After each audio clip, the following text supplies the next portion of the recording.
오늘 우리에게 주실 말씀은 창세기 40장 16절에서 23절까지 한 절씩 교도하겠습니다.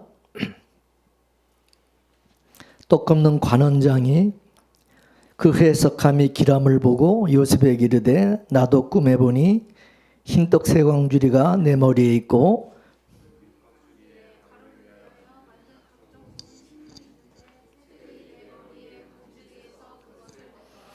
요셉이 대답하여 가로되 그 해석은 이러하니 새 광주리는 사흘이라.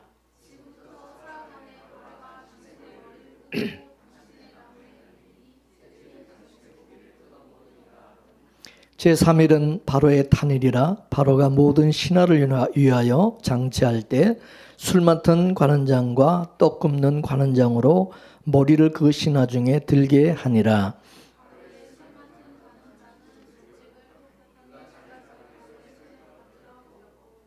떡 굽는 관원장은 베어 달리니 요셉이 그들에게 해석함과 같이 되었으나 술 맡은 관원장이 요셉을 기억지 않고 잊었더라. 아멘. 하늘에 속한 성도는 하나님이 계신 하늘의 시온산 새 예루살렘 천국을 사모하면서 살아가는 것이 성도라고 할 수가 있습니다. 그러나 오늘 본문에 나오는 떡 맡은 관원장과 같은 사람들은요, 교회 와서도 여전히 세상 것을 구한다는 겁니다.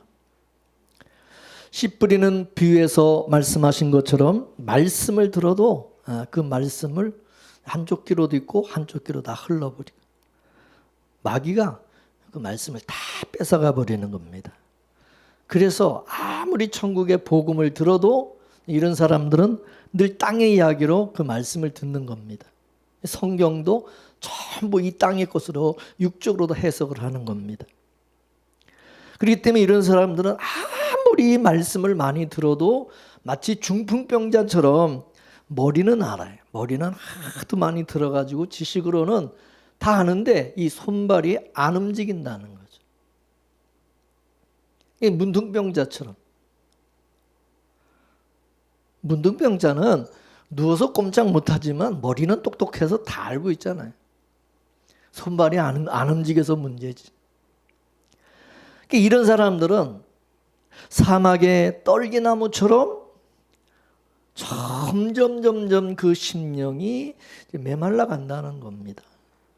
그래서 이런 분들은 예수를 오래 믿을수록, 교회를 오래 다닐수록 점점 까칠해지고 차가워지고 게을러지고 인색해진다는 거죠. 결국은 그 마음이 강팍해져서 사람에게나 교회에서나 이 거치는 자가 되고 만나는 겁니다. 우리는 신앙생활을 오래 하면 오래 할수록 더 따뜻해져야 되잖아요. 그죠? 욕심이 점점 줄어들어야 되고 더 열심히 있어야 되고 또 세상에 대한 미련도 점점 없어져야 되는 게 그게 정상 아닙니까? 근데 이 떡 굽는 관원장과 같은 사람들은 그 반대로 나타난다는 거죠. 하나님의 은혜를 흡수를 하지 못하다 보니까 심령이 메말라서 이 사막이 되어진다는 거죠. 그래서 똑같은 시간에 똑같은 장소에서 동일한 목사의 설교 말씀을 들어도 두 불의 신앙으로 나타난다는 겁니다. 그 왜 그럴까? 예?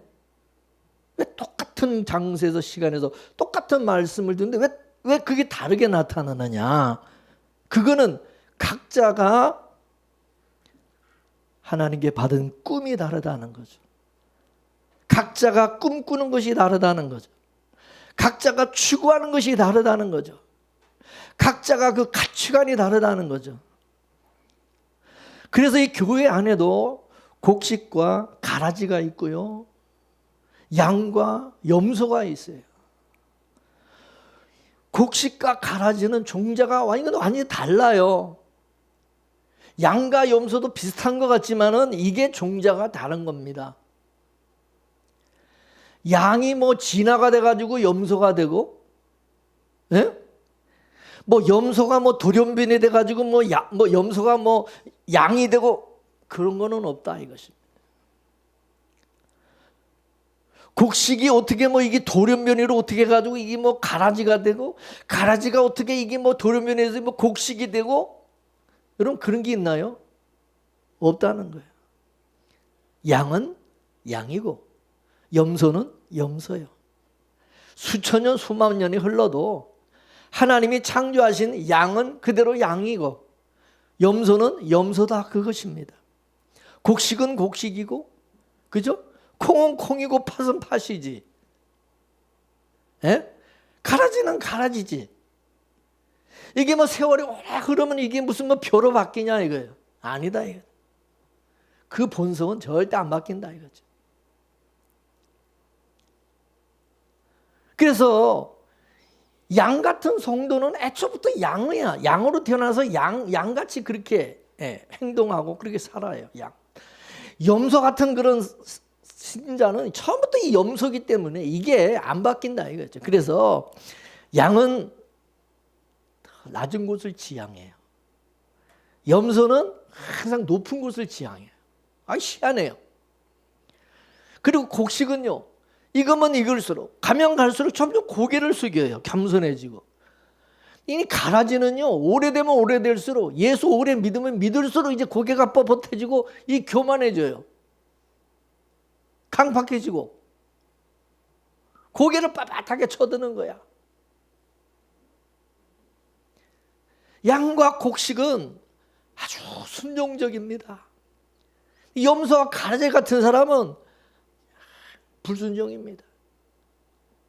다 자기 생각과 자기 감정 기분으로 판단하고 지 마음에 안 들으면 그냥 확 그냥 박아버리고 그냥 뒤집어 버리고 그냥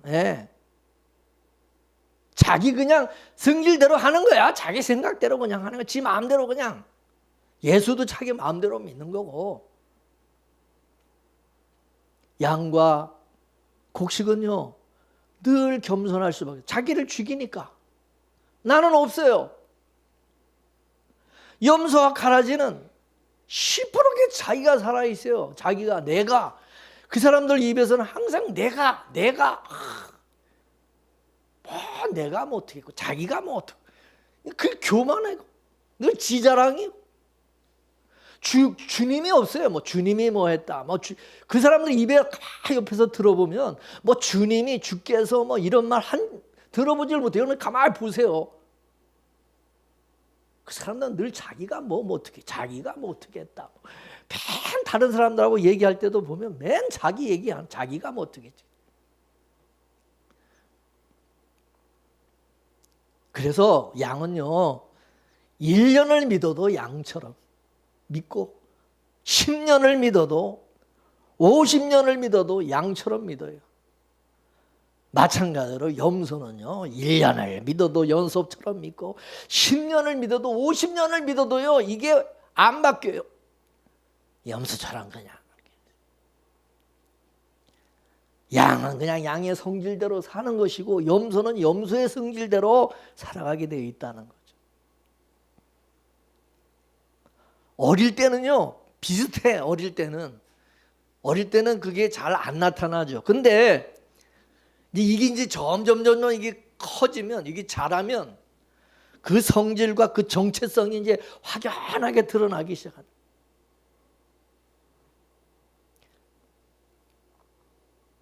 술 맡은 관원장은요, 포도즙처럼 자기를 날마다 깨뜨리고 자기를 죽이고 그런 삶을 살아가요. 떡 맡은 관원장은요, 날마다 지가 살고 늘 교만한 삶을 살게 되어 있어요.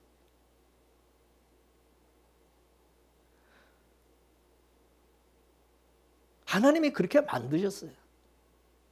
야곱과 에서를 보세요. 이게 쌍둥이라도 달라요. 쌍둥이라도 달라. 야곱은 어떻습니까? 장자권, 하나님의 그 장자권을 얻기 위해서 팥죽을 팔아요. 팥죽을 포기해요. 팥죽을 버리는 거야. 근데 에서는 어떻습니까? 팥죽을 얻기 위해서, 그 팥죽을 먹기 위해서 장자권, 그 땅은 그냥 가차없이 버리는 거야. 포기하는. 그래서 히브리서에 보면 에서의 그런 행동을 망령된 자 행동이다 이거죠. 귀신에 사로잡혀가지고 이게 마귀한테 사로잡혀서 살아가는 모습이다 이거죠. 이 귀신의 마귀에게 사로잡히니까 땅의 것을 움켜쥐는 거야. 세상 거, 육적인 거. 그리고 하늘의 신령한 복을 버리는 거야. 그때 포기하는 거야. 뭐 그 생각도 안 하겠지. 뭐 보이지도 않으니까. 눈에 보이는 세상 것이 전부인 거야. 에서는요, 누가 뭐라 그래도 떡이 좋아요. 돈이 좋아. 에서에게 살아가는 의미가 뭐냐? 살아가는 목적이 뭐냐? 물으면 잘 먹고 잘 사는 거야. 배부른 거, 자기 배부른 거, 이게 최고야. 잘 먹고 잘 살고 건강하게 뭐 오래 사는 거, 이게 세상에서 잘 되고 성공하고 뭐 이게 최고죠. 그러니까 이런 사람들은 장자권을 그냥 바꿔 먹는 거야. 바꿔 버리는 거야. 장자권 그런 거 필요 없는 거야. 하늘의 장자권? 뭐 그게 뭐 밥 먹여 줍니까? 이 장자권은 구원과 같은 것이고 하늘의 복, 하늘의 기업과 같은 거예요. 무슨 하늘의 복과 기업이 뭐 보입니까? 지금 뭐 당장 내 손에 잡히는 건 또 아니잖아. 근데 야곱은, 이 야곱 같은 사람은요, 야곱 같은 성도는요, 이 세상 것을 버려요. 그리고 장자권을 취하는 삶을 삽니다. 그러니까 사람들이 봤을 때 좀 미친 거야. 이 사람이 이상해 보이는 거야. 이상한 거야. 다르잖아요. 야곱 같은 성도는요, 살아가는 의미가 하늘나라 장자가 되는 거야. 하늘의 그 장자권, 하늘의 유업을 이어받을 수 있는 상속자가 되는 거. 그게 최고의 그 꿈꾸는 것이요. 그게 가치야. 그래서 이런 사람은 야곱같이 세상적인 가치, 세상의 떡을 버리고 하늘의 장자권을, 그거를 붙드는 거야. 안 받고. 절대 안 받고. 그 왜 그러냐? 에서가 받은 꿈이 다르고 야곱이 받은 꿈이 다르네. 꿈꾸는 게 다르다니까요. 왜 그러냐? 하나님께서 에서에게 주신 꿈과 야곱에게 주신 꿈이 달라. 두 사람에게 다른 꿈을 주신 거야. 그러다 보니까 그런 꿈을 가지고 있다 보니까 자기 그 꿈대로 사는 거야. 꿈을 이루기 위해서. 그러니까 그들의 꿈대로 그들의 인생이 펼쳐질 수밖에 없는 거다 이거죠. 이해가 되세요? 여러분, 우리도 각자 하나님께로부터 꿈을 가지고 이 세상에 우리가 왔어요. 꿈을 안고 왔단다. 내가 왔단다. 쨍하고 했던 날. 누가 그렇게 참 노래를 참, 사람마다 다 자기 꿈을 가지고 왔어 이 세상에. 그래서 그 꿈을 안고 그 쨍하고 해뜰 날을 꿈꾸면서 그게 살아간다 이거죠.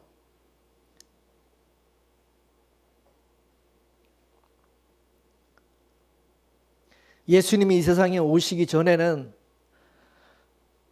우리가 받은 꿈이 뭔지를 우리는 몰랐어요. 모르고 살았어요. 근데 예수님이 오시자 각자의 그 꿈이 이제 드러나기 시작을 하는 거야.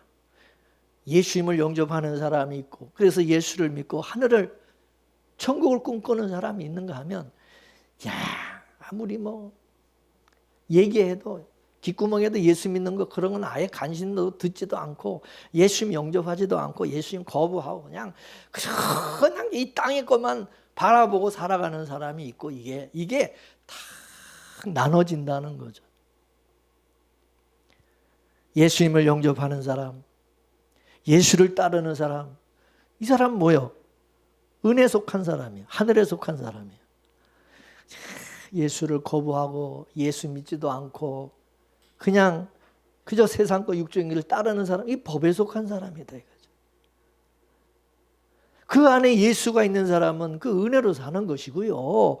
그 안에 예수가 없는 사람은 법으로 살아가는 거예요. 어쩔 수 없어요. 은혜 속한 사람은 은혜로 살아야 또 편해요. 안 그렇습니까? 은혜 사람은 은혜로 살아야 편해요. 법으로 살면요, 그런 사람은 굉장히 불편해요. 힘들어요.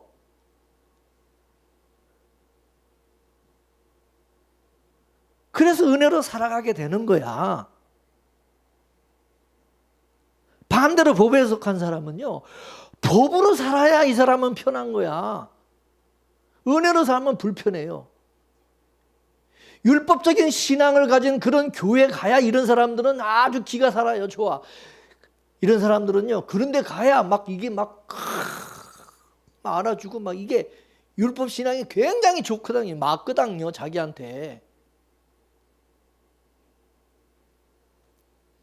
그냥 예수를 믿으면서도 이런 사람들 법으로 사는 거야. 법으로. 그래서 그건 어쩔 수 없다는 거야. 그래서 예수님이 뭐라고 말했냐.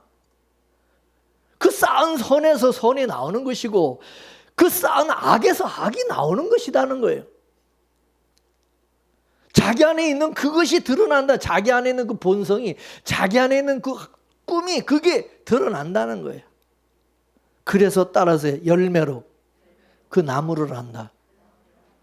그 사람의 그 열매를 보면 그 사람 나무, 저 사람이 어떤 사람인지 어디에 속한 사람인지 안다는 거예요. 이런 말씀 앞에서 이제 여러분이 진실하게 한번 점검해 보라. 내가 받은 꿈이 뭔가? 여러분, 하나님께 받은 꿈이 뭡니까? 어떤 꿈입니까? 에서의 꿈입니까? 야곱의 꿈입니까? 떡 맡은 관원장의 꿈을 받았습니까? 술 맡은 나는 관원장의 꿈을 받았다고 생각하면 가만히 생각해 보세요. 내가 술 맡은 관원장으로 살아가고 있는지, 떡 맡은 관원장으로 내가 살아가고 있는지, 자기 스스로의 삶, 자기의 정체성, 자기의 그 본성, 이거 한번 가만히 이거 생각해 보라 이거요. 하나님이 어떤 나에게 꿈을 주셨는지, 내가 지금 교회 안에서 양처럼 살아가고 있는지, 교회 안에서 지금 염소같이 내가 지금 행동하고 살아가고 있는지, 내가 교회 안에서 곡식처럼 내가 행동하는지 가라지처럼 내가 하고 있는가 보라 이거요. 그 정체성, 너는 네 정체성은 뭐냐 이거지. 그 사도 바울이 뭐라 그랬습니까?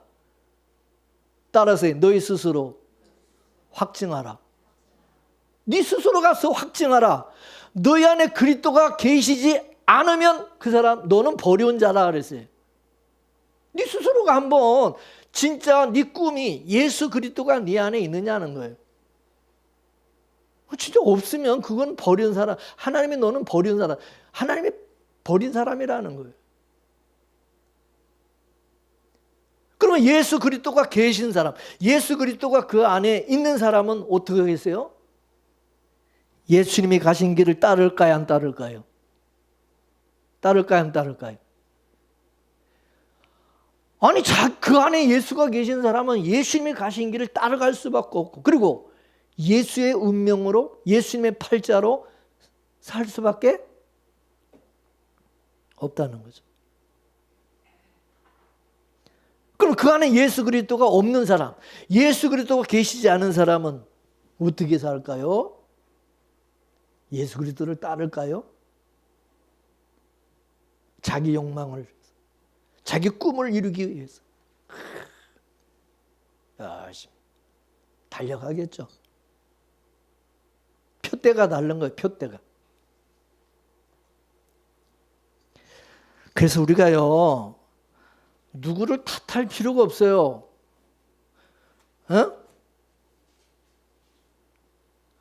뭐 상대방에 대해서 너는 왜 그러냐? 너는 왜 꼭 애서같이, 너는 꼭 그렇게 떡 맡은 관원장처럼 너는 왜 그렇게 너는 사냐? 그렇게 우리가 왈가불가하고 뭐 그거 가지고 뭐 우리가 뭐라 그러고 그럴 이유가 없어요. 왜냐하면 우리가 그렇게 말한다고 해서, 그렇게 얘기한다고 해서 그 사람이 바뀌냐면 안 바뀌거든요. 그렇잖아요. 우리가 염소한테 야, 너는 왜 꼭 너는 양같이 안 하고 넌 꼭 염소처럼 그렇게 행동하냐? 너는 왜 그렇게 염소처럼 그러냐? 그런다고 그 염소가 양이 됩니까? 이놈의 양을 그냥 40일 그냥 특별히 그냥 감금해가지고 가둬놓고 훈련을 시켜가지고 이거 특별 훈련을 시켜가지고 요 염소를 양으로 만드는 이 어떤 프로그램 작전을 이걸 짜가지고 이거 어떻게 이 프로그램으로 이 염소 어떻게 양으로 바꾸는 어떤 뭐 이 프로그램을 돌려가지고 어떻게 이 사람 한번 바꿔보자. 그런다고 해서 그러면 양이 뭐 그래서 한 40일 뭐 특별 어떤 뭐 그런 거 뭐 하면 뭐 또 뭐 양이 됩니까? 물론 학습을 해가지고 염소가 배워가지고 어떻게 양처럼 할 수 있어요. 흉내낼 수는 있죠. 근데 그게 그 사람에게는 진짜 힘든 거야. 불편하고. 양은 양처럼 살아야 되고 염소는 염소처럼 살아고 행동하는 것이 그게 맞는 거지. 그게 편한 거지. 그 어거지로 막 그런다고 해서 그 사람 그거 뭐 행복하겠어요? 인생이 참 고달프고 힘들고 불행한 거예요. 그런 사람은. 자꾸 그러면. 왜냐면 자꾸 옆에서 자꾸 압박을 주니까 이게요. 그러면요. 나중에 더 삐뚤어지고 더 막 이게 어긋장 나가지고 더 어긋나요. 막 강제로 그래 버리면. 그러죠? 승질만 더 나빠진다니까. 승질만. 염소를 자꾸 양 만들려고 괴롭혀 보세요. 염소 승질만 더 나빠진다니까. 승질만. 그래 안 그래? 안 그런가요? 각자 자기가 받은 꿈대로 신앙생활을 하는 거예요. 그래서 요한계시록에 보면은 뭐라 그러느냐? 각자 행한 대로 내버려 두라는 거예요. 각자 행한 대로 내버려 두라. 자, 요한계시록 22장 10절에서 12절까지 말씀을 보겠습니다. 시작. 또 내게 말하되 이 책의 예언의 말씀을 임봉하지 말라. 때가 가까우니라. 불의를 행하는 자는 그대로 불의를 행하고 더러운 자는 그대로 더럽고 의로운 자는 그대로 의를 행하고 거룩한 자는 그대로 거룩하게 하라. 보라, 내가 속히 오리니 내가 줄 상이 내게 있어 각 사람에게 그 일한 대로 갚아주리라. 아멘. 이 책의 말씀 이거 임봉하지 말라는 거. 다 봐라. 다 공개해라. 왜? 때가 가깝기 때문이라는 거죠. 임봉하지 말라는 것은 하나님께서 이 말씀으로 다 드러낸다는, 이게 다 드러날 때가 온다니까. 다 드러날 때가 온다는 거죠. 어떻게 드러나느냐? 각자의 삶으로, 각자의 어떤 거 행함으로 그게 다 드러난다는 거죠. 불의를 행하는 자는 그대로 그냥 불의를 행하고 더러운 자는 그대로 더럽게 살고 더러운 자로 살고 반면에 의로운 사람은 그대로 의를 행하고 거룩한 자는 그대로 거룩하게 되는 거죠. 이 말씀은 뭐냐? 하지 말라고, 그러지 말라고, 그러면 안 된다. 뭐 그런다고 해서 그게 달라지느냐? 또 해라고, 너 이렇게 해라, 저렇게 해라 그런다고 해서 그거 하는 것도 아니고 거룩한 자 보고 더럽게 살아라. 그러면 그 사람이 더럽게 더러운 사람 뭐 너 거룩하게 살아라. 그런다고 그 사람이 또 거룩하게 사라지는 것도 아니라는 거죠. 각자 본성대로 행하게 되어 있다는 거예요. 내버려 두라는. 그대로 행하게 내버려 두라는.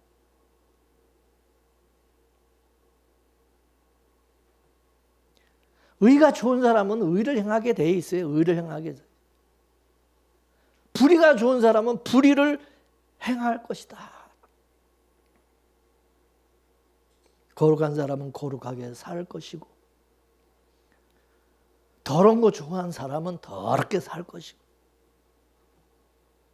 각자 자기 좋은 대로 사는 거예요. 돼지는 돼지같이 똥 싸고 뭉개고 막 그냥 그런 데서 사는 게 그게 편하고 좋으니까 돼지처럼 사는 거고 아무리 씻겨봐요. 아무리 뭐 닦아봐 그래봐요. 또 여전히 그렇게 살. 그게 또 편하니까. 그냥 자기 좋은 대로 사는 거예요. 그 의와 불의, 거룩과 더러움은 무엇을 위해서 살아가느냐, 뭘 위해서 살아가느냐로 가늠이 된다는 거죠. 그의 나라와 의를 구하며 살아가면 의롭고 거룩한 삶을 살아가야 될 것이고, 뭘 먹을까, 뭘 입을까, 뭘 마실까, 이 세상 것을 위해서 살면 뭐 불의하고 더러운 삶을 살게 될 것이라는 거죠.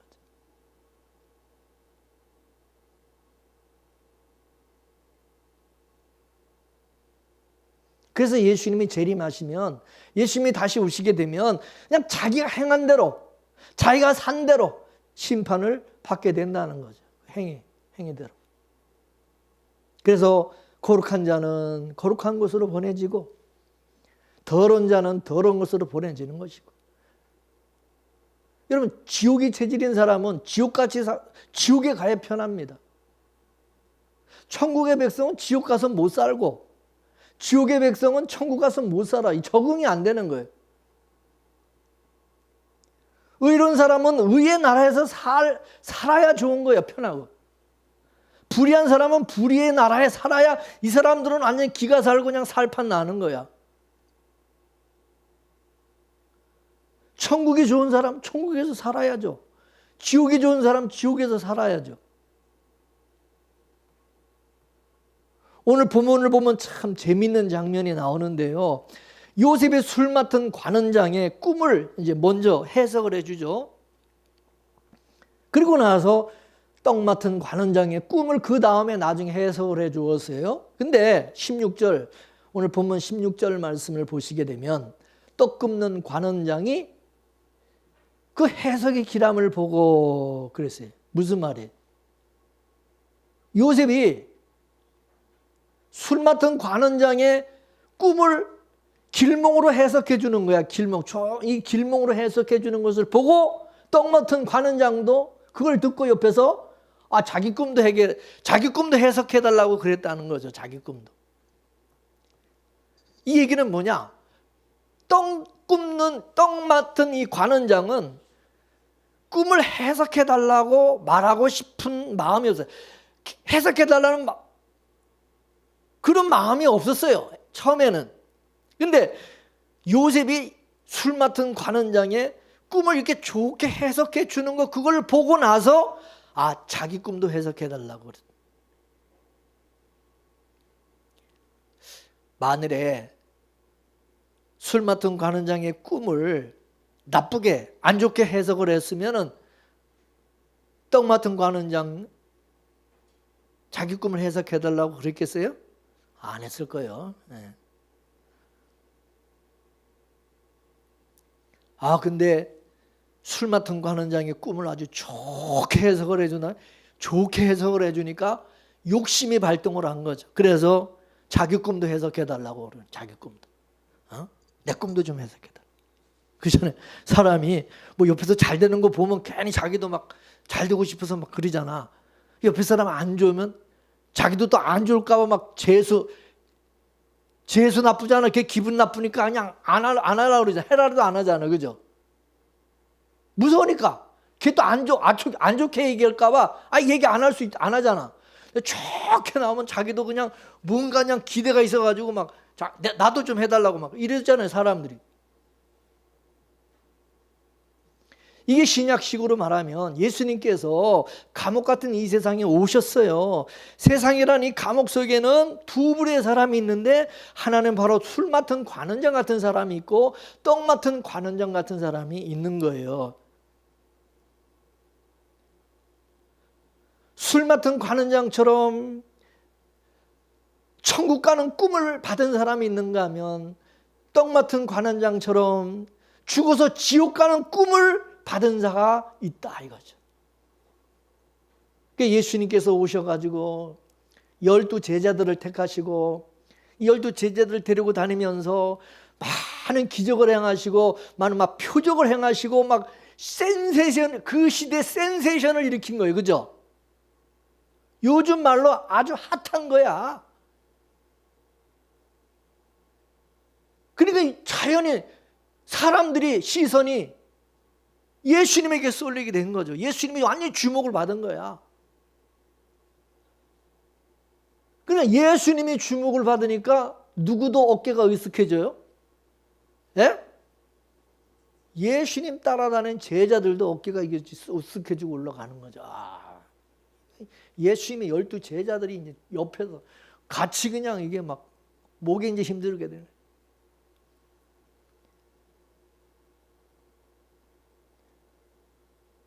자기들이 예수님의 제자로 선택을 입은 것으로 인하여 사람들로부터 부러움의 대상이 된 거예요. 부러움의 대상이야. 안 그렇습니까? 사람들이 볼 때, 야, 저런 분을 따르는 저 제자들, 야, 얼마나 좋을까? 얼마나 부럽겠어요? 그 12 제자의 그룹에 들어가는 것이 얼마나 부럽겠어요? 생각해 보세요. 그래서 여러분 성경을 보세요. 예수님의 제자가 되겠다고 따르는 사람들이 많았어요, 적었어요? 많았어요, 적었어요? 엄청나게 많았어요. 예수님의 제자 되겠다고. 근데 예수님의 제자는 아무나 다 됩니까? 지가 하고 싶다고, 지가 되고 싶다고 제자가 되나요? 아니면 예수님이 택해야 됩니까? 누가 돼요?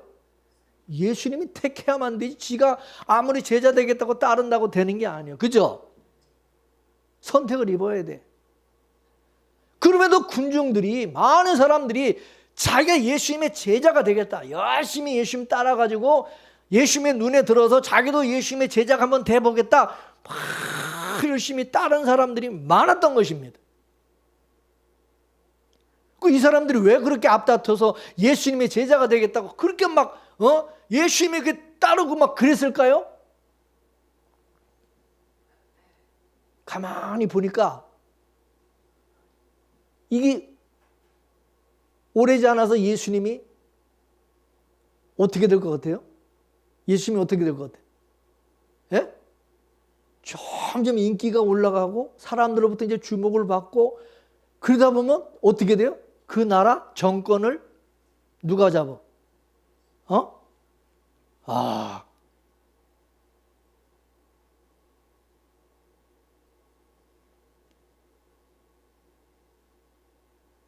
요즘 뭐 국민의힘 뭐 한동훈 비대위원장이 아주 가는 곳마다 막 난리가 나고 무슨 막 아이돌처럼 막 인기가 좋고 막 사람들이 막 난리를 치니까 이제 그쪽에 저 차기 대권 주자 될 것 같아. 그러니까 거기 붙는 사람들 이제 막 생기는 거예요. 그죠?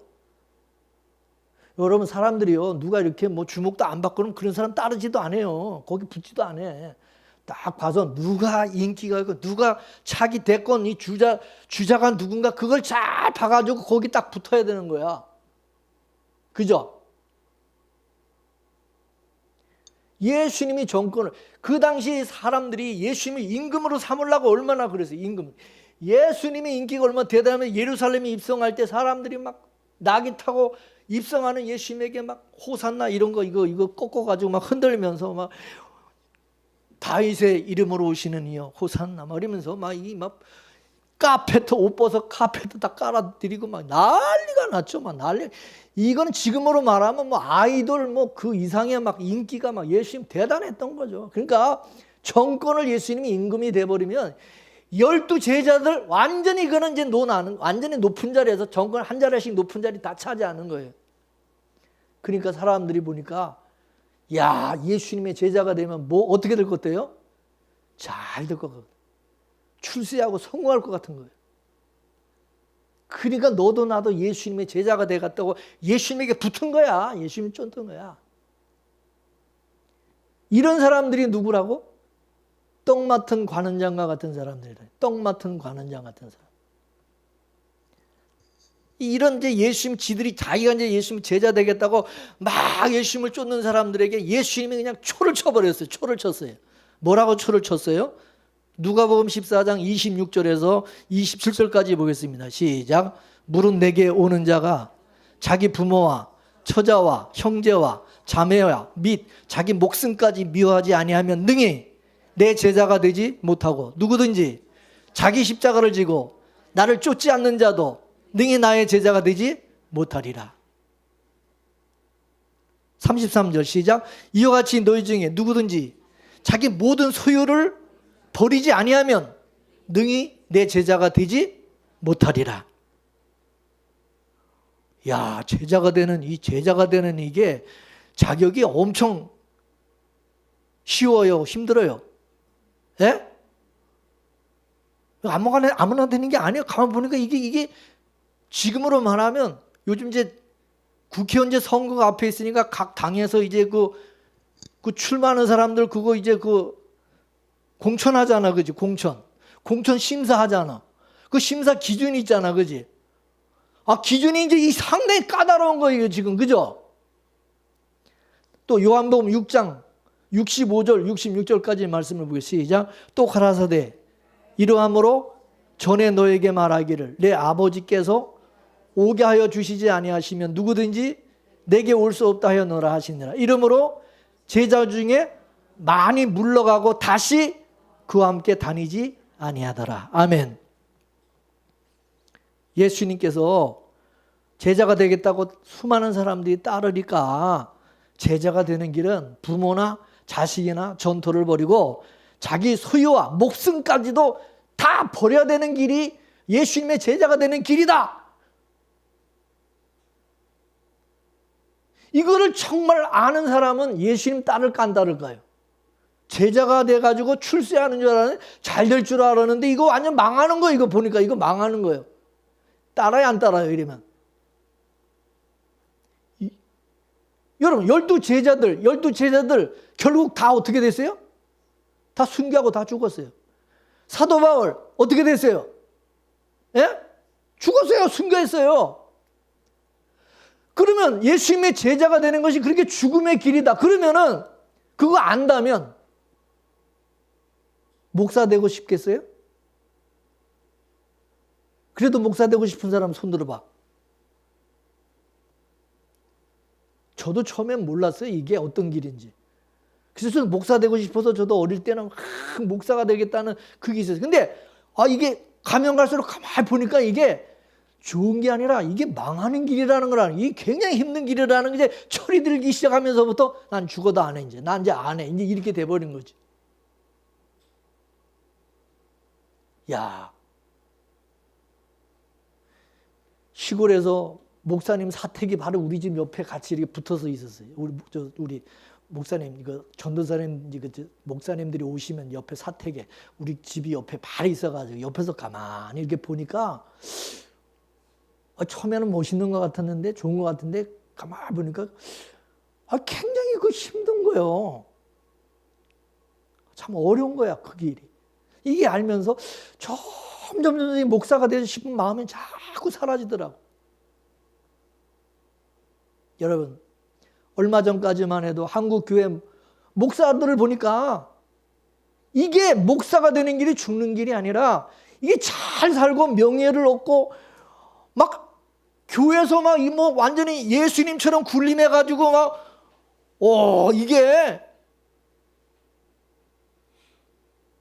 잘 되는 길이요, 잘 되는 길이요. 그래가지고 수많은 신학교가 생겼어요. 우리나라에 신학교 숫자가 얼마나 많았습니까? 그러다가 신학생들의 숫자가 얼마나 많은지 수많은 신학생들이 신학교로 몰려왔어요.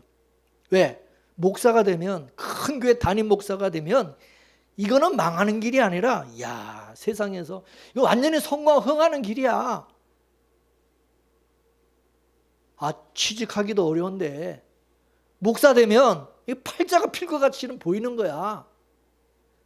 그러니까 너도 나도 신학교 가겠다고, 목사 되겠다고 신학교의 문전성시를 이룬 거죠. 비인가 신학교도 얼마나 많이 생겼습니까? 이 사람들이 뭐요? 떡 맡은 관원장 같은 사람들이죠. 근데 요즘은 어떠세요? 교회가 부흥되나 안 되나요? 교회 부흥돼요? 교회 부흥도 안 되지. 또 전도도 안 되지. 문 닫는 교회들이 많죠. 많은 젊은이들이 교회를 떠나고,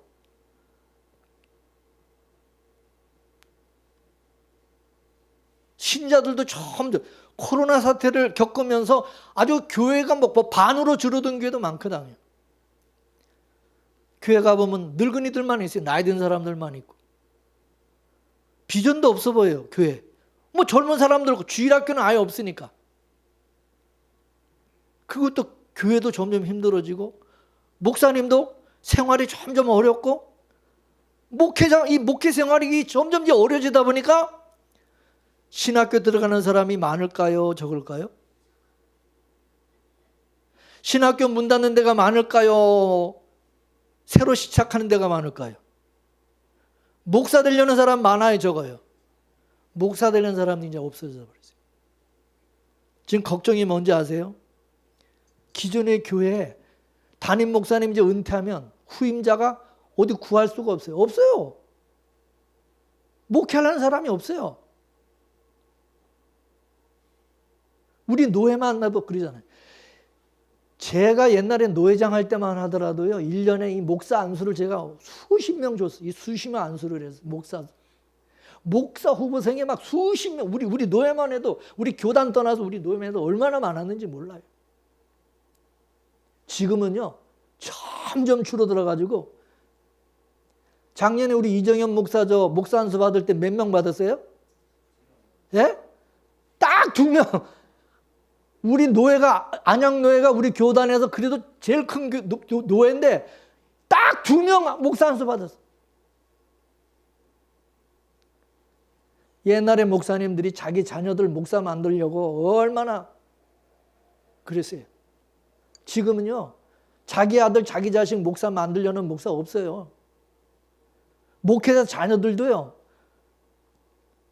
자기가 목사 되겠다고 그런 자식이 없어요, 지금은.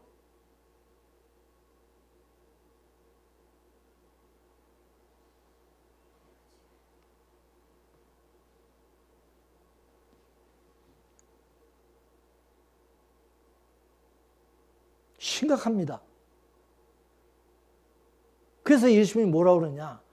내 아버지께서 오게 하여 주지 않으면 누구든지 내게 올 수 없느니라. 니들이 되고 싶다고 해서 되는 거냐, 그게? 내 제자가 되고 싶다고, 내가 예수님 따르겠다고 그래갖고 그게 되는 거냐, 이거죠.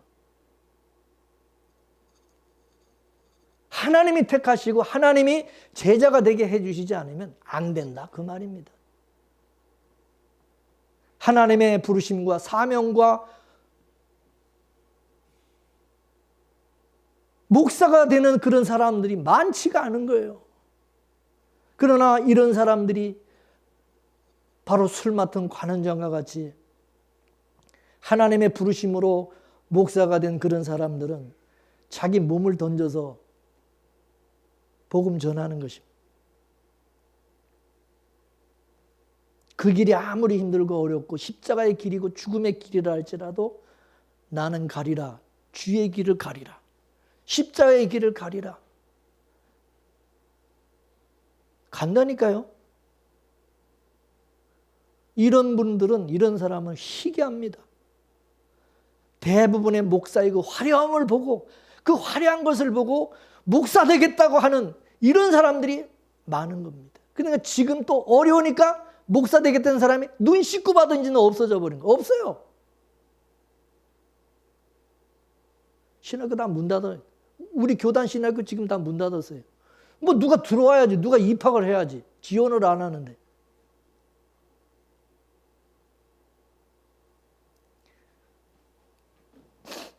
예수님께서 종말에 거짓 종들이 우주군처럼 많이 일어난다고 그랬어요. 자, 마태복음 24장 1절에서 13절까지 말씀을 보겠습니다.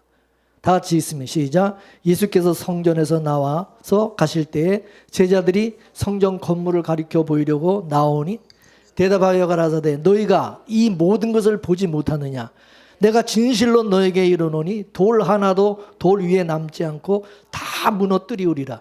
예수께서 감난산 위에 앉으셨을 때에 제자들이 종용이 와서 가로되 우리에게 이르소서 어느 때 이런 일이 있겠사오며 또 주의 임하심과 세상 끝에는 무슨 징조가 있사오리까? 예수께서 대답하여 가라사대 너희가 사람의 미혹을 받지 않도록 주의하라.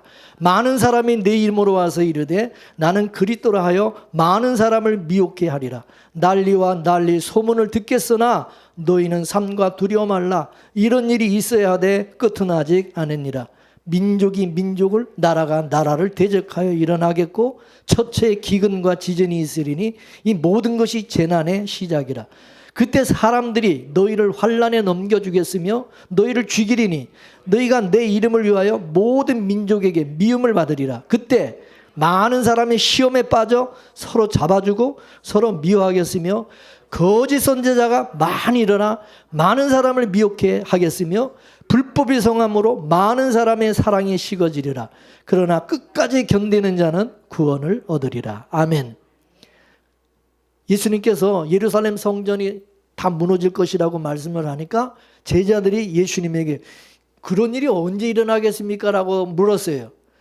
그리고 그 세상 끝에는 예수님이 다시 오실 때가 되면 그럼 어떤 징조가 일어나게 되게 어떤 현상이 벌어지게 되겠습니까? 라고 이제 물었어요. 그래서 예수님의 첫 마디가 뭐냐? 사람의 미혹을 주의하라. 사람의 미혹을 주의하라. 거짓 그리스도가 많이 일어나서 많은 사람들을 미혹하게 되고 그런 거짓 그리스도를 따르는 사람들이 엄청나게 많아질 거라는 거죠. 거짓 목사들이 많이 일어나서 교인들을 미혹하게 된다는 것이고 또 그런 사람을 따르는 또 무리들도 또 많아질 거라는 거죠. 그러니까 이 수요가 공급을 낳는 거예요. 그런 수요가 많으면 그 공급이 생기는 거예요. 수요가 없으면 공급이 없는 거예요. 지금 말하면 수요가 없으면 그 누가 만듭니까? 안 만들지. 그러면 거짓 목사들이 많이 일어난다는 얘기는 뭐냐? 그만큼 거짓 신자들이 많다는 거예요, 적다는 거예요. 거짓 신자들이 많으니까 거짓 목사가 많이 필요한 거야. 맞습니까?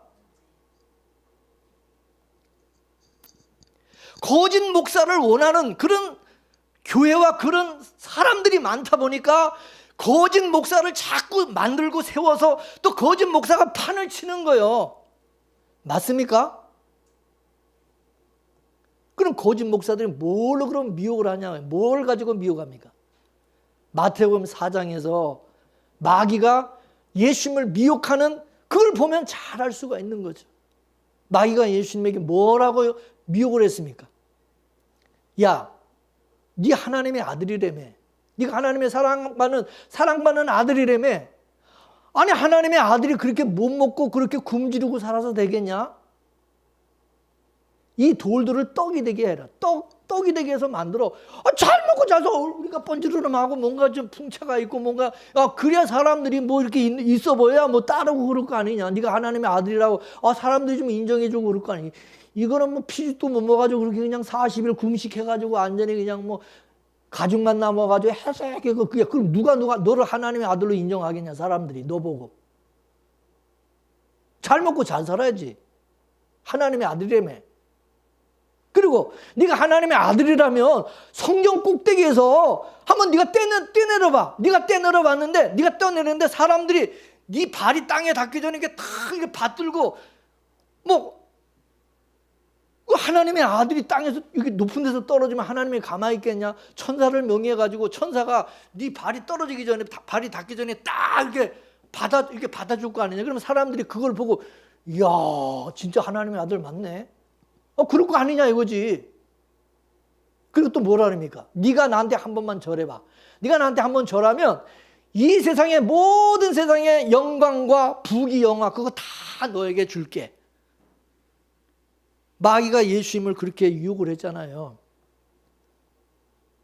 마귀가 말하는 이 하나님의 아들과 하나님의 이 제자됨은 뭐요? 이 세상에서 부자 되고 이 세상에서 출세하고 권세를 잡고 그냥 떵떵거리고 호령하는 거 그게 하나님의 아들이고 제자라는 거예요. 근데 마귀가 예수님에게 내가 그렇게 되도록 내가 도와줄게. 지금 마귀가 예수님에게 그러는 거야. 근데 여러분 지금 이 마귀의 말을 누가 누구한테 하고 있나요? 누가 누구한테 지금 하고 있어요? 교회에서 목사들이 교인들에게 지금 하고 있잖아요. 마귀가 하는 그 말을 똑같이 지금 교인들에게 지금 목사들이 하고 있는 거예요. 목사가들이 성도가 잘 먹고 잘 살고 성공하고 축복받아가지고 잘 돼야 하나님께 영광이 될 거 아니에요. 그래 하나님의 아들이고, 그래 많은 사람들이 교회로 몰려와서 예수 믿는 너희들 보고, 너희들 잘 되는 거 보고, 그리고 그래 많은 사람들이 전도돼서 나올 거 아니냐 이거예요. 그래 안 그래요? 그리고 그렇게 누가 해줄 수 있다는 거예요. 내가 하나님께 기도해서 내가 하나님께 능력받은 능력의 종이거든. 내가 능력의 종이기 때문에 나한테 나와서 기도받고 내가 안수 한번 해주면, 내가 축복 기도 한번 해주면 그렇게 된다는 거야. 내가 그렇게 만들어 줄게. 그래서 교인들은 수단 방법 가리지 않고 이 세상에서 성공하기 위해서 열심히, 목사님한테 또 잘 보이기 위해서 열심히 하고 충성하고, 세상에서 복 받기 위해서 축복 기도해달라고, 축복 기도 받기 위해서 축복해달라는, 맨날 축복 기도해달라는 거예요. 맨날 축복 성에 축복 맨날 축복 그런 거 하는 거지. 충성하고 봉사하고, 그리고 목사 추종하게 만들고. 이 시대 한국 교회가 바알 종교와 다르지 않고, 목사들이 예수를 모르고 교인들이 예수를 안 믿는 기이한 현상이 나타나고 있다는 거죠. 모두가 다 땅의 복을 받기 위해서 교회 나오는 거예요. 그래서 교회마다 떡 맡은 관원장으로 가득한 거예요. 하나님과 거래하는 거죠. 인간의 열심과 하나님의 복과 바꿔치기 하는 거죠. 내가 열심히 하면 거래해서 그 대가로 복을 달라 이거지. 그러면 여러분, 이게 지금 한국 교회만의 이야기입니까? 온 세계 교회 모습이 지금 그렇게 됐다 이거죠. 요한계시록 2장과 3장의 아시아 7교회를 보세요. 아시아 7교회. 이 아시아 7교회는요, 신약의 전 역사를, 교회사를 함축하고 있는 그게 7교회예요. 초대교회를 시작해서 마지막 종말 교회의 영적 상태를 보여주는 것이 그 말씀이거든요. 초대교회를 상징하는 교회가 뭐예요? 첫 번째 나오는 예배소 교회. 예배소 교회를 시작해서 신약교회, 이제 역사가 시작이 되는 겁니다. 그리고 순교 시대를 상징하는 것이 어느 교회예요? 두 번째 교회, 서머나 교회. 로마 국교, 로마 시대, 로마 국교, 로마가 국교에 대해서 국교에 됐던 그 교회를 상징하는 교회가 뭐예요? 버가모 교회. 중세 암흑교회를 상징하는 게 투아디라 교회. 종교개혁 시대를 예표하는 것이 사대교회. 교회 부흥 시대를 상징하는 빌라델비아 교회를 지나서 예수님 재림 직전의 종말 교회의 모습이 바로 라오디게교회인 것입니다. 라오디게교회. 그러면 종말 교회의 모습이, 라오디게교회의 모습은 어떠했냐? 그 교회의 모습이. 라오디게교회, 여러분, 우리는 마지막 때 이 라오디게교회를 잘 봐야 돼. 라오디게교회가 이 마지막 때 교회 모습이기 때문에 그렇습니다. 성도의 모습이고. 근데 그 라오디게교회 모습이 뭐죠? 덥지도 않고 차지도 않고, 믿는 것도 아니고 안 믿는 것도 아니고, 신자도 아니고 불신자도 아니고, 무늬만 교인. 왜 그렇게 됐습니까? 나는 부자다. 부족한 거 없다. 부족한 것이 없다.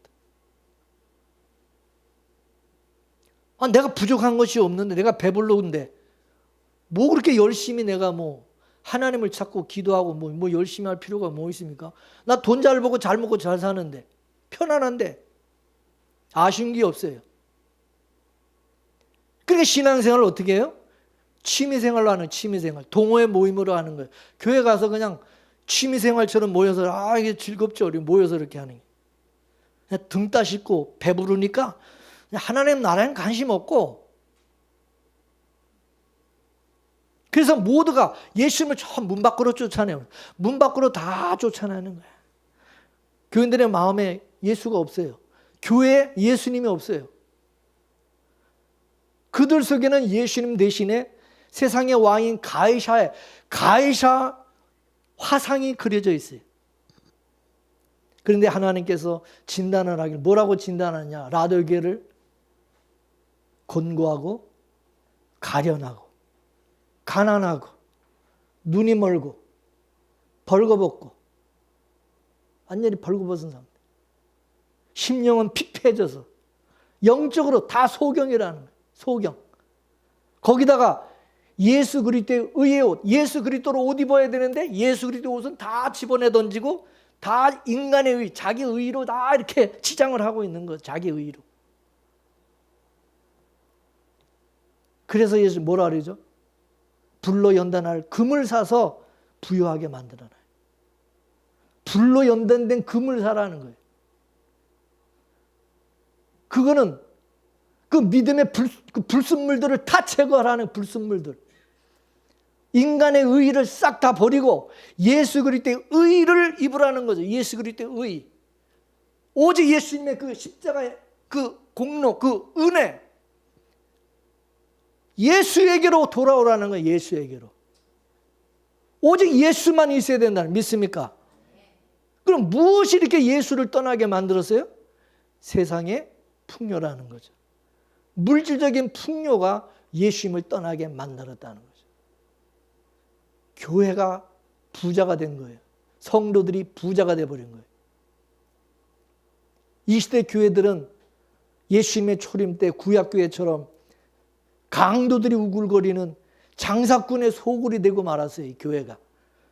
거짓 선지자들이 난무하고 거짓 신자들로 인산인해를 이루고 자신들의 이익을 위해서 하나님과 거래하는 그런 신앙이 되어지고 만 거죠. 이 모습이 구약의 아방 시대에 엘리야 선지자가 사역할 때의 이스라엘의 모습이 그랬던 것입니다. 그래서 엘리야가 그 당시에 백성들의 신앙을 묘사할 때 뭐라 그랬어요? 두 사이에서 머뭇거리지 말라는 거예요. 이것도 아니고 저것도 아니고 완전 라도에게 덮지도 않고 차지도 않고 믿는 것도 아니고 안 믿는 것도 아니고 언제까지 바알과 여호와 사이에서 너희들이 그렇게 왔다리 갔다리 머뭇거릴 거냐는 거죠. 빨리 돌이키라는 거죠. 예수님이 초림하실 때, 예수님 처음 이 세상에 오셨을 때 세례 요한이 엘리야 선지자의 그 심정으로 와가지고 회개를 외쳤죠. 회개하라, 천국이 가까웠느냐. 예수님의 재림 때는 어떻게 된다고요?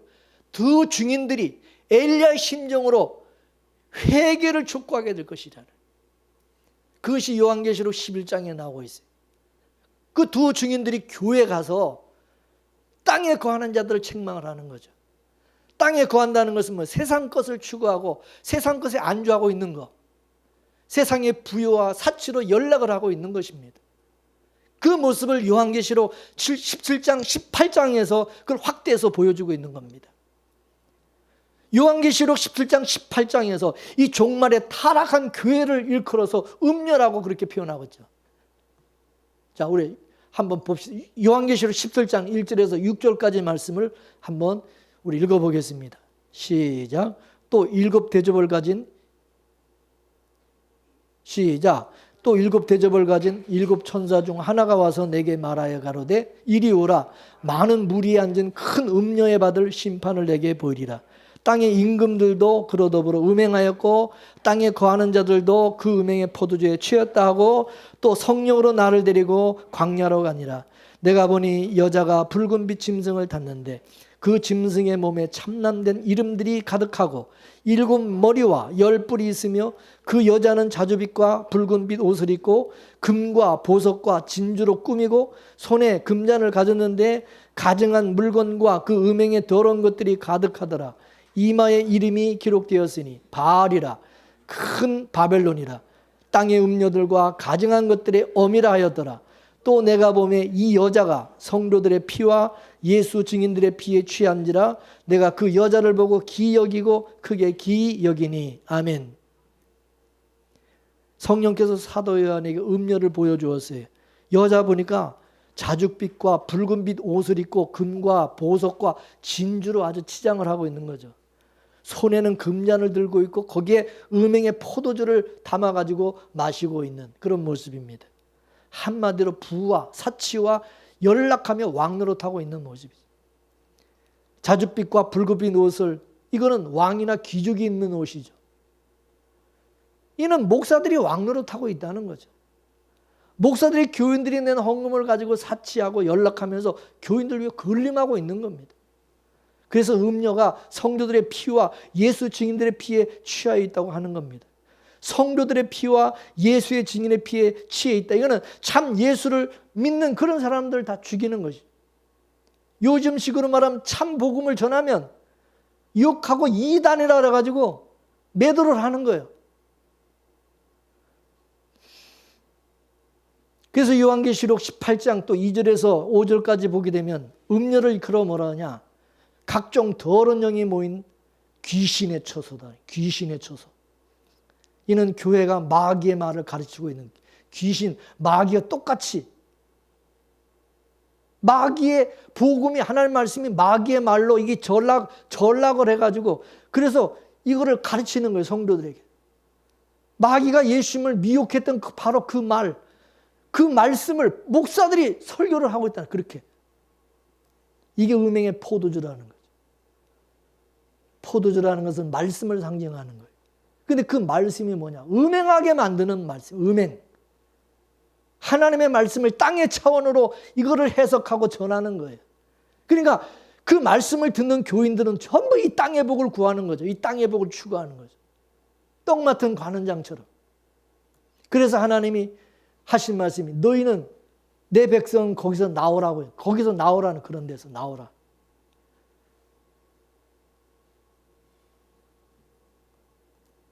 그 타락한 그 교회, 종말에 타락한 교회에서 나오라는 거죠. 이 시대 교회는 무당 종교같이 되어서 목사들이 마치 무슨 무당같이 무당 노릇하고 있어요. 그래서 조금 이제 지각 있는, 요즘 지각 있는 목사들은 교회가 물질 만능주로 흘러서 세상 사람들로 교회가 너무나도 이게 뭐 돈을 밝히고 뭐 기업화가 됐다 막 이렇게 지탄을 받으니까 또 막 얼마 또 개독교라고 얘기하니까 우린 그런 욕을 먹지 말자. 그래서 이 신자가 세상 사람들보다는 더 나아야 되지 않느냐. 그래가지고 착한 사람 만들기를 하는, 착한 사람 만들기, 교회에서. 목사들이 고매한 인격 수양을 위해서 윤리와 도덕을 가르치는 거죠. 그러다 보니까 교회가 아니라 이건 무슨 유교처럼 무슨 인격 수양의 도량이 되고 마는, 기복주의로 세상의 복을 추구하는 것이나 착한 사람 되게 하는 것이나 복음이 아닌 것입니다. 복음은 하늘에 신령한 복을 주고, 내게는 선이라고 하는 것은 아무것도 없고 자기가 죄인이라는 사실을 깨닫고 예수 그리스도만 바라보게 하는 것이 되어야 됩니다. 말씀 앞에 상한 심령이 일어나야 되고 애통하는 마음이 일어나야 되는 거죠.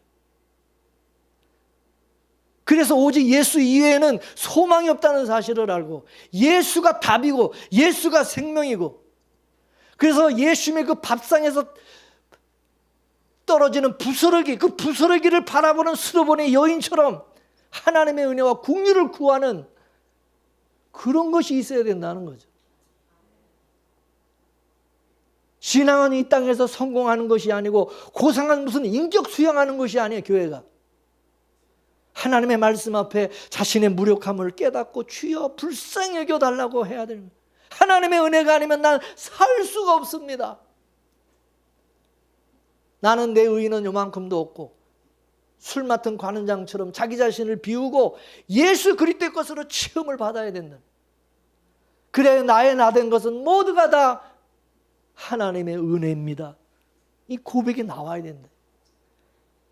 그래서 우리 입에서 나오는 것은 오직 그 은혜의 영광을 찬미하는 것이 되어야 된다. 그러므로 찬송은 아무나 찬송을 하는 게 아니에요. 아무나 찬송을 부르는 게 아니에요. 정말 하나님의 은혜로 살고 있다는 사실을 절렬히 느끼는 사람이라야 진짜 하나님을 찬양하는 자가 될 수 있는 거예요. 무슨 찬양을 배워서 하는 겁니까? 그래서 성령은 우리 성도들 안에서 우리 연약함을 날마다 고발하고, 동시에 예수 그리스도의 피 흘리심 안에서 내가 용서받고 살고 있다는 사실을 자꾸 깨닫게 해주십니다. 이 깨달음이 있을 때 은혜를 알게 되고 찬송이 나오는 거죠. 그 깨달음이 우리 안에서 충만하게 채워져야 된다 이게.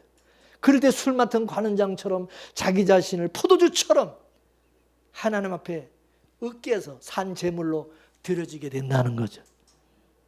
산제물이 되라. 산제물로 여러분 자신을 드리세요. 뭐 목사가 맨날 그런다고 그게 됩니까? 이게 돼야 그게 되는 거예요. 할렐루야. 여러분 떡 맡은 관원장의 꿈을 가지고 살아가고 있지 않습니까? 떡 맡은 관원장으로 살아가는 사람, 그 꿈을 가진 사람한테 아무리 술 맡은 관원장처럼 해라고 그런다고 그게 되냐고. 안 되지.